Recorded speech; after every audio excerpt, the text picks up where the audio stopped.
everyone, Chris here, and welcome to my channel, and welcome to this 3-day vlog to wrap up November. It is officially the 28th, and it is time to see how many books I can squeeze into 3 days. I want to finish an echo of things to come. I have a couple hours left in the audiobook, so it really shouldn't take me long at all. There's no reason I'm not going to finish this, and this is, I believe, the book I was reading for longest book on my TBR for Phase 10 chooses my TBR, so I really need to get to it so that I don't have to take any punishments. Speaking of that, I have The Holiday Swap by Maggie Knox, which is the other book I have outstanding from my Phase 10 TBR. This should be a quick read. It's a Christmassy romance and should hopefully get me in the holiday mood, so hopefully I can get to this as well. And then the other main goal is going to be trying to finish my Historathon 3.0 TBR. So I had started Water for Elephants before my last vlog because, well, I needed something to read while I waited for the final book support group to start. And then I put this down because it's not a sequel, and I was on page 64. So I have a ways to go, but I was enjoying it. And I thought about it several times during the week. So it definitely kept my attention enough that there were times I wanted to pick it up, but didn't because it wasn't a sequel. If I finished that, then I would move on to Sold on a Monday, because that's the next book I would need to read because of the way the prompts work. If I managed to finish this, then I would move on to Her Last Flight, and that would be the last book I would need to read. So we're going to see if I can get through those 5 books. Well, 4 and a bit, because I'm almost done with an echo of things to come. If I manage to somehow get through all of that, then I will be picking up A Pact Divided, which is the first book in the second arc of 6 in the Survivor series. There's no way I'm getting to all 3 of these, but should I have time, I'm going to start on those. I'd have had more reading done, but I had a bunch of TBRs to film because, well, I'm doing all of the readathons in December, because that always works out well for me and doesn't burn me out or make me feel overwhelmed or make me feel like I don't get to mood read at all. And yet I continue to do it. I think it's because my anxiety's been bad, and when my anxiety's bad, I tend to be indecisive. So having set TBRs and readathon videos to help me choose my books tends to make me focus. And I get the feeling that if I wasn't taking part in all of these readathons and was trying to mood read, I would read nothing because I wouldn't be able to tell you what I wanted to read. So I am very, very thankful for all of the readathons, even if they may stress me out a little. But I think that's the only updates I have for you right now, because it's barely Monday, so it's only just starting. And we'll see how much I can get through this week, and I will check back in with you sometime tomorrow.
So it's now Tuesday, and I'm going to check in and update you on my progress of cramming as many books as I can into the last 3 days of the month as possible.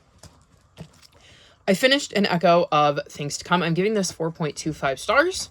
My reaction at the end of this book was, well, fuck.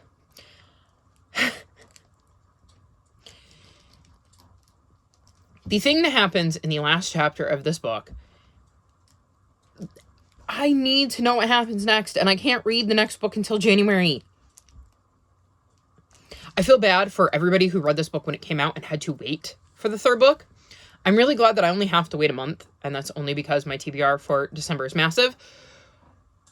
I can see things starting to come together, but I still have so many questions, so I cannot wait to get to the third book to finally have the answers. This was just such a fun, enjoyable read. I finished it on sprints last night because I did live sprints. I'm planning on doing some more tonight because that definitely helped me crack down and focus and get through my book. I wish I could say more because, well, fuck. I wish I could talk about that, but obviously I can't. It's the end of book 2. It's a giant, massive spoiler. So, yeah, I have so many questions, and I really, really, really can't wait to get my hands on book 3 and see how it all ties together. Then I dove back into Water for Elephants, and I am giving this 3.75 stars. So this is a historical fiction that follows a young man named Jacob who is on the verge of getting his vet degree from Cornwall when his parents die. And in the aftermath of that and dealing with his grief, he ends up just walking away from everything and hopping on a train that leads him to a circus where he meets a very interesting cast of characters.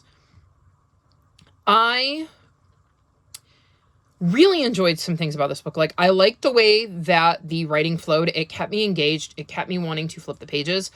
We had a current timeline with Jacob in the present, and then we were seeing things from the past. The way the book starts off is insane, because it starts off with a glimpse at the climax of the book, and then you go back in time. Well, no, then you go forward in time to Jacob in the present, and then you go back in time to Jacob in the past.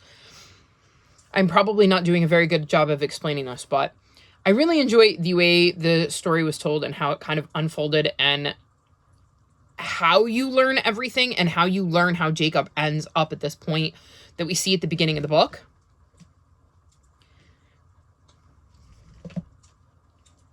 Come on.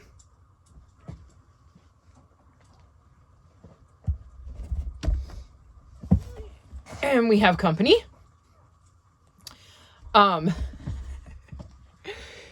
I really, really did enjoy that. I will say, trigger warnings for animal death, animal cruelty, and domestic violence. So if that's not something you like in your books, then you probably shouldn't pick this up. Oh. All in all, though, it was a, I don't want to say enjoyable. I don't know if that's the word. I really did end up getting invested in the cast of characters around Jacob and wondering how we got to the point that we got to. So 3.75 stars. It's not a book I could see myself rereading, but it is a book I enjoyed. And then, she's not making this easy, I started Sold on a Monday. I'm on page 178. I'm about halfway through. And I'm going to set it down because I need both hands for her. This is following a reporter named Ellis who snaps a picture of 2 kids on a porch while he's out and about, and then realizes there's a sign that says 2 children for sale. And it ends up leading to him writing this story, and so much comes from this that he could not have anticipated. And we also have another point of view of Lucy, who also works at the paper, but is more of like a secretary for the big boss. And she would like to be a reporter, but being that she's female, she's trying to figure out a way to get taken seriously. And she gets wrapped up in the things that are going on with Ellis and the aftermath of taking that photo. It's feeling very 3-star to me right now because we're on page 177 and I feel like we're finally getting to the point of the book. Like, there was a lot of nonsense between the point where he takes the picture and the point where we're at now, where I feel like the story is finally getting going. So I didn't really care about the stuff in the middle. So yeah, this book is a lot different than I thought it was going to be. And that may end up being a good thing, and I may end up loving it by the time I'm done. But right now I'm a little unsure, and it's feeling very middle of the road. So we'll see. So my plan is to finish that tonight and then start the holiday swap rather than switch to another historical fiction. Break it up a little bit, and the holiday swap is the last book on my TBR, so I have to finish that. Or I have to do a punishment, and I don't want to do a punishment, so I figure if I start that tonight, I'll definitely finish that tomorrow. So, what do you think, Ellie? I think I'm going to take this little one to bed and give her some proper cuddles and get my sprint set up so that I can get cracking on reading, and I will check back in with you tomorrow with an update. God, it's so confusing because it is Tuesday and tomorrow will be Wednesday, but it'll be Wednesday morning when I talk to you. So, like, I'll still have to check in one more time to wrap things up. Craziness. Anyways, I'm going to go read, and I will see you all tomorrow night.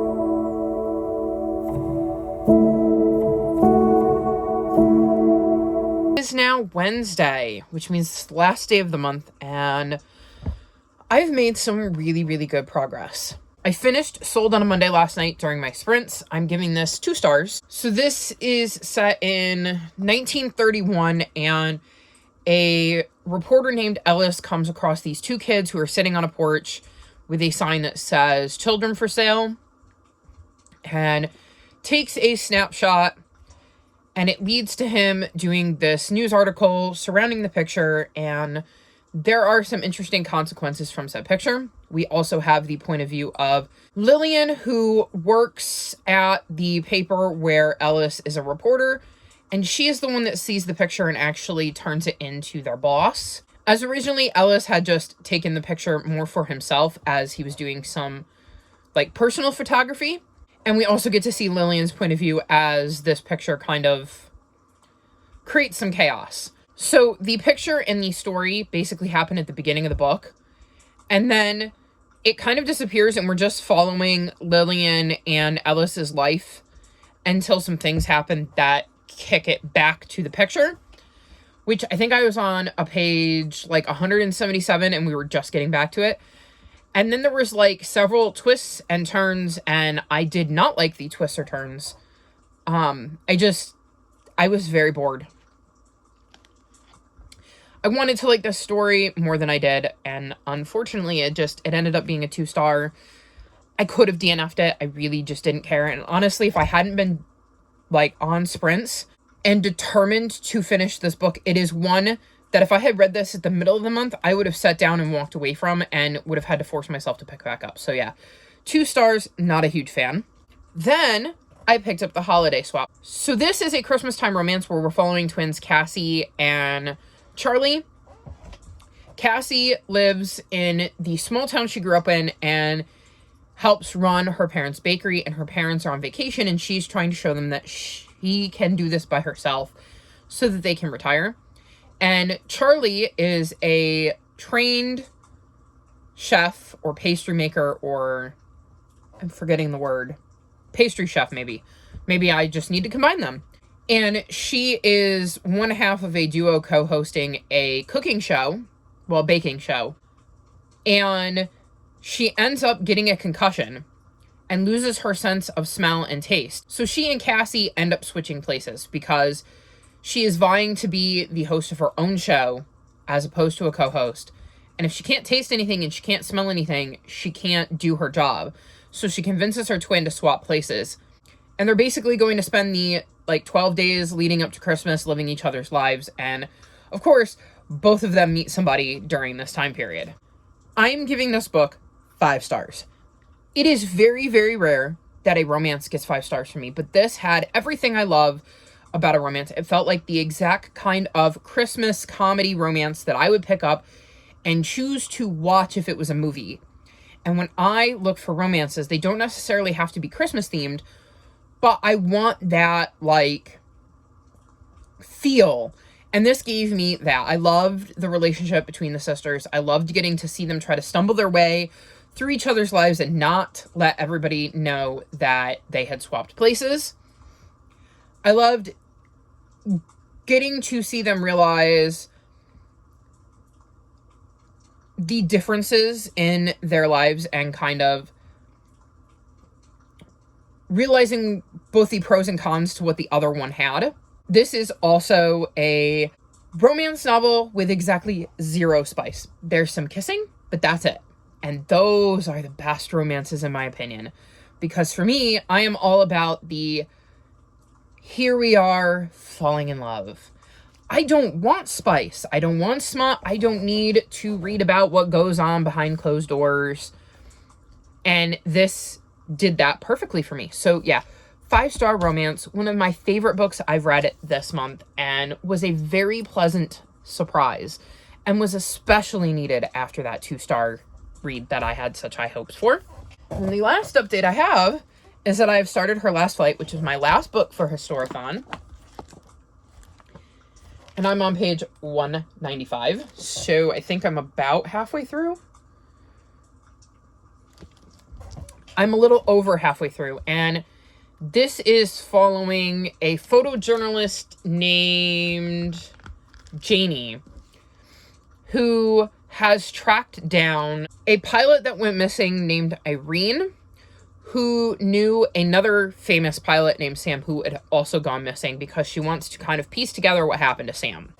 And we're getting it told from 2 points of view. So we're getting Irene's point of view from the past, like meeting Sam and finding out their relationship, how they met, that kind of thing. And then we're getting, I don't want to say the current timeline because it's 1947, but we're getting the 1947 timeline of Janie talking to Irene, explaining that she wants to do this like biography on him and wanting to bring him to life and find out more about, I would guess, like his final years and the historic things he did with Irene.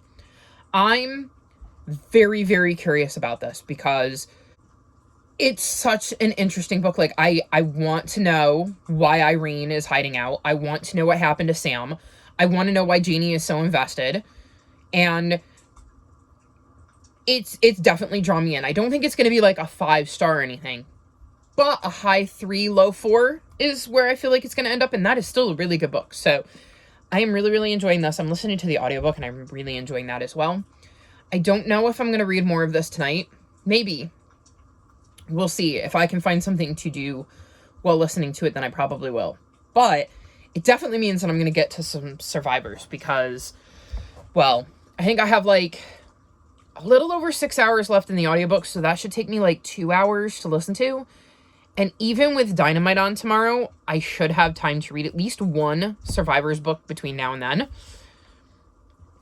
So that is my plan. I had originally thought about sprinting, but I took a nap, and when I woke up from my nap, I had itchy sinuses. My allergies have been bothering me really, really bad lately, and I feel like Snuffleupagus. Like, I keep sniffling, and I'm like trying to sneeze, and I can't, so I keep doing this pause where you get the like, oh, they have to sneeze face, and I can't sneeze, and it's just driving me nuts because I keep wanting to go like this, like that's gonna help. And yeah, so I was going to sprint, but I don't know now because I keep having to stop to, you know, blow my nose, or my eyes start to water. Like I said, I look like I'm gonna sneeze, but I can't, so I will probably lay off the sprints for tonight. But I'm having a very successful 3 days, and I really thought I was going to struggle to get to the end of my TBR, like for my readathons and my FaceTime, but apparently not. So I am very excited to get to some Survivors since I have books 4 and 5 on my TBR in December, and I haven't read the first one yet.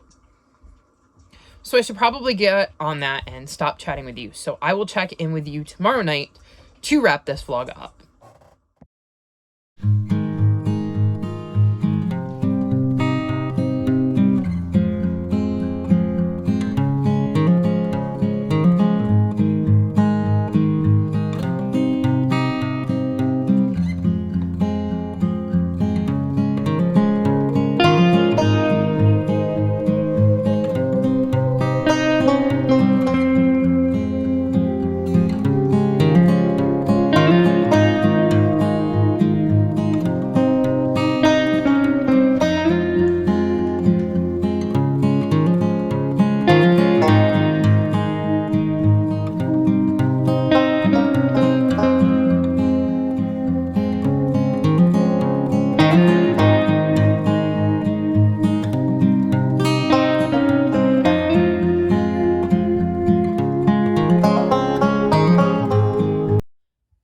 So with it being officially December, it's time to wrap this vlog up. I didn't get as much reading done today as I wanted to. I probably should have sprinted last night because that would have helped, but what can you do? I spent most of the night snuffling. I'm still not 100%. I really wish I knew what is in the air that's making my allergies so bad, but just because I didn't read as much as I wanted to doesn't mean I didn't read anything. So I finished Her Last Flight, which was my last book for Historathon, and I'm giving this, I want to say, probably 4.25 stars. It's a 4 or 4.25. I'm kind of hemming and hawing. So I ended up really kind of liking how this came together. I saw one twist coming and one that I didn't. There were two kind of twists at the end. And I don't know, I really found the story intriguing.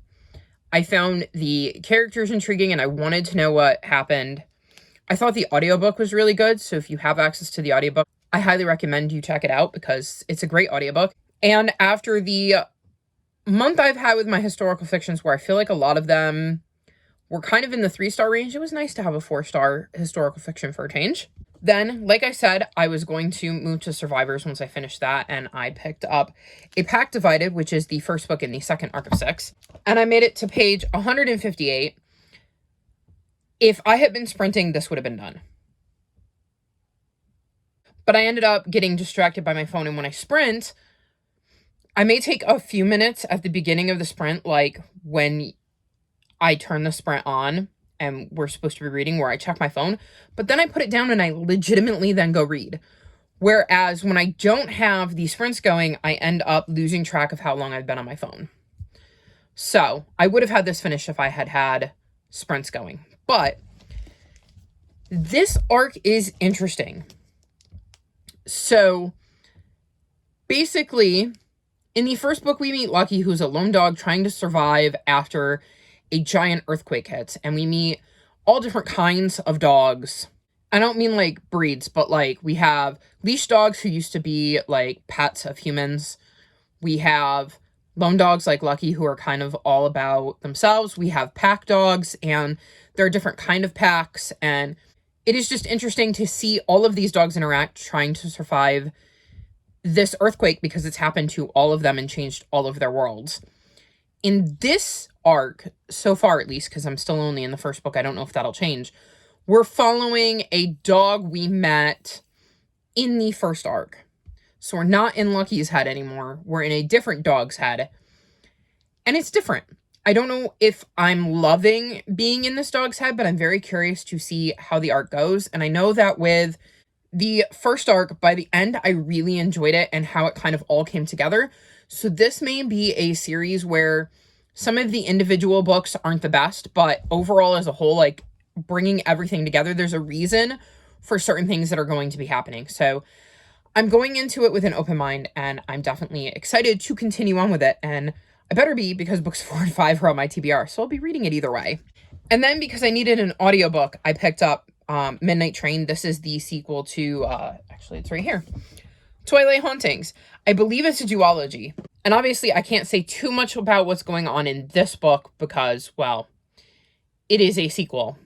And I don't think I'm going to say anything about the first book either because my fall vlog hasn't gone out yet. I have no idea when it's going to go out, and I'm reading the sequel, and this is a fall cover. So I will say I'm enjoying the audiobook. I'm on page 150, and I'm going to have to remember to take that bookmark out because I was going through, and I'm going to show you my bookmark collection, and these are all from either Daisy and B or via Jade's Patreon. Like, where's one of her Patreon ones? Like, I believe this one is one of her Patreon bookmarks. And I realized I was missing some. And the one that's in that book right now is one that I pulled out of a book my mom's reading that was a library book that I was listening to the audiobook for. So I get the feeling my library has gotten some free Daisy and B bookmarks.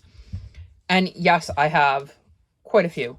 I get the feeling I also have a few books that are probably around the house that have them in them. I will link the Daisy and B Etsy shop in the description below if you'd like to check out the bookmarks. Not all of them are still for sale. Some of them were limited time, but some of them should be up there, and they are adding new ones at pretty regular intervals. So amazing bookmarks. Absolutely love them.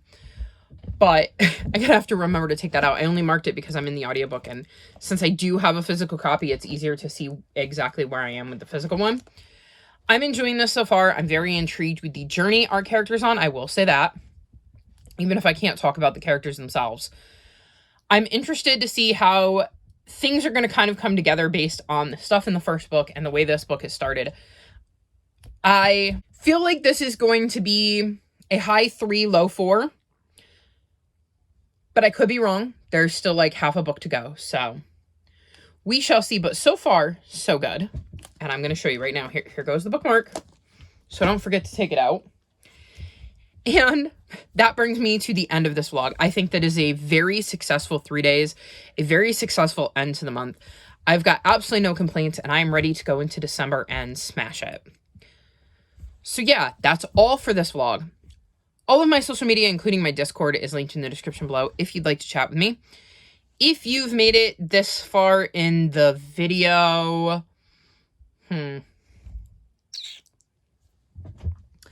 leave me airplane emojis in honor of her last flight. Like this video and subscribe to my channel, and I'll talk to you next time. Bye!